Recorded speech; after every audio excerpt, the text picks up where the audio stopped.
When I was a child, I went to something called CCD. Most of the children in the small Minnesota town went too. I never knew what CCD stood for, and I don't think any of the other children did either. As an adult in a big Minnesota city, I asked my peers if they had to do the same thing, had to go to CCD.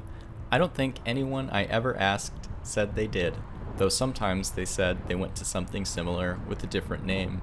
The internet says that CCD stands for the Confraternity of Christian Doctrine, and that the classes are hundreds of years old. A CCD class took at least a dozen days of someone's childhood in total. A child would have to attend classes for something like 6 or 7 years. All the children would gather in the Catholic schoolhouse across the street from one of the town's 18 churches. At the beginning of each year, every child got a workbook, and they'd had to remember to bring it to class every week. The workbook contained teachings from the Bible with cartoon images of white people from Israel and Egypt reenacting stories from the Bible. I can't remember if the workbook cost money or if my mom and other kids' moms had to pay for the classes and the workbook. Maybe the local church paid for the books, and that's what the donation basket that went around on Sunday church services was for. It might have even been paid for by the Bush administration's No Child Left Behind policy. The workbooks were brand spankin' new every year. I imagine whoever published and sold them must have made a mint. Any American worth their salt knows the best businesses are those that make brand new products that will hardly get used. As a student of the American education system under George W. Bush, I knew that all the best modern products were made with or because of Middle Eastern petroleum.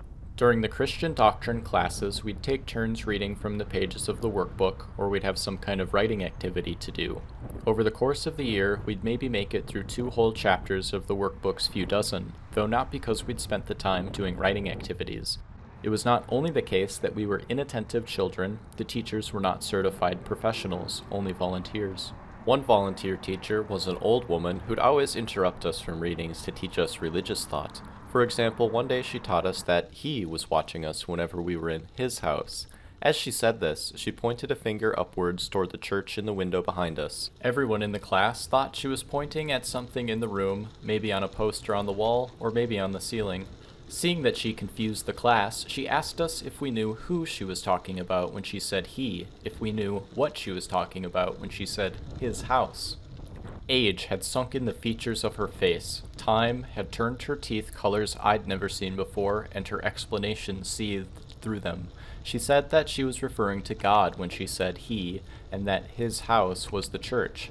Not just the church behind the schoolhouse, but any church, any holy building. It seemed like she was saying something real sinister when she said that God was watching us at that very moment. At that point in my life, I believed that anything at the schoolhouse would be sinister.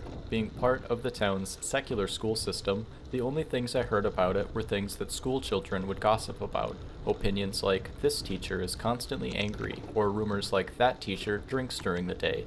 Even stories like, one teacher broke a student's finger in a desk. My own gossip was that God was watching over the schoolhouse all the time, so that He could call the cops on you if you were doing something there that He didn't like. My first time getting blackout drunk happened at the trailer park just up the street. The school had a playground with a swing set, so of course we drunkenly sauntered over to it during the wee morning hours. I told kids that it was true that God's cops would show up. When we went drunk, they came to talk to us. They didn't tell us to leave, just questioned us so we'd be too scared to stay. I don't remember it, but I'm told that I couldn't stand up straight without holding on to the side of their police cruiser. We went back to the trailer park afterwards. There was a different volunteer teacher who had a similar affinity for alcohol. He was the son of the CCD program's administrator. One day, he gloated to the class of teenagers about his prior week's adventure.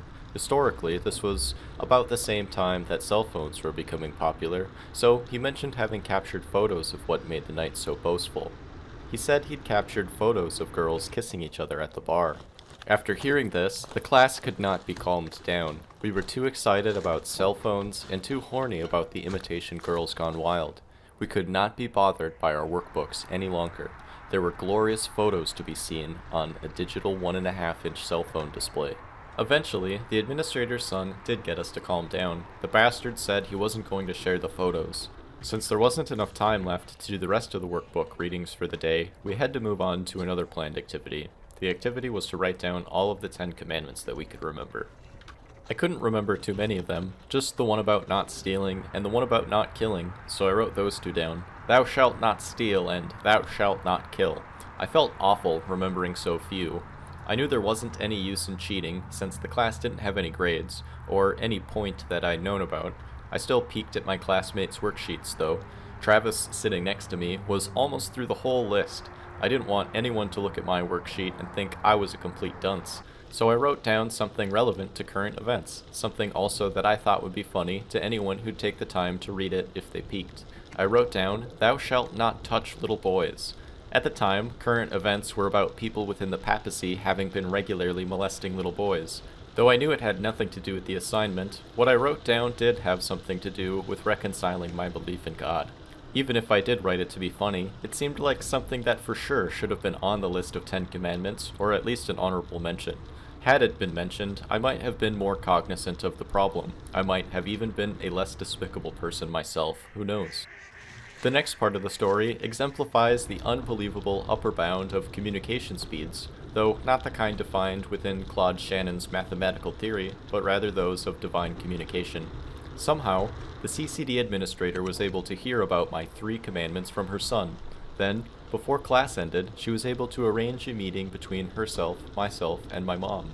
When class ended, instead of walking out to the school's parking lot to my mom picking me up, I was surprised to see my mom in the hallway telling me we needed to go to the administrator's office at the school. In the office, the administrator recounted what I had done. She even had proof in hand, sliding the worksheet with my 3 commandments across the desk. I don't remember what my mom's response was. My mom isn't one for words. I recently got her a book, later asked her if she'd started reading it. She told me she hadn't by saying that she thinks she needs to get reading glasses. My mom was probably dumbfounded, at a loss for words. That's a trait I picked up from her that I know all too well. Had she been better equipped, characteristically, I might have my 3 commandments as a trophy for how I refuted Christian doctrine. She might have even been able to save some of the artwork I painted later in my life that the secular school system threw away for its apparent vulgarity. It was a shameful and silent walk from the administrator's office back to the car. In the car, my mom scolded me in true Minnesota fashion. She said, "Why did you have to do something to make me have to go in there and listen to that?" My response was something like, "Why do I have to go to CCD?" Clearly, I was still trying to reconcile my faith in God. I think my mom was too, because that was either the last or second to last year I learned about Christian doctrine there. She did give me a real response to my interrogative retort, however. She said that the church could refuse to perform my marriage ceremony later in life if I didn't complete CCD.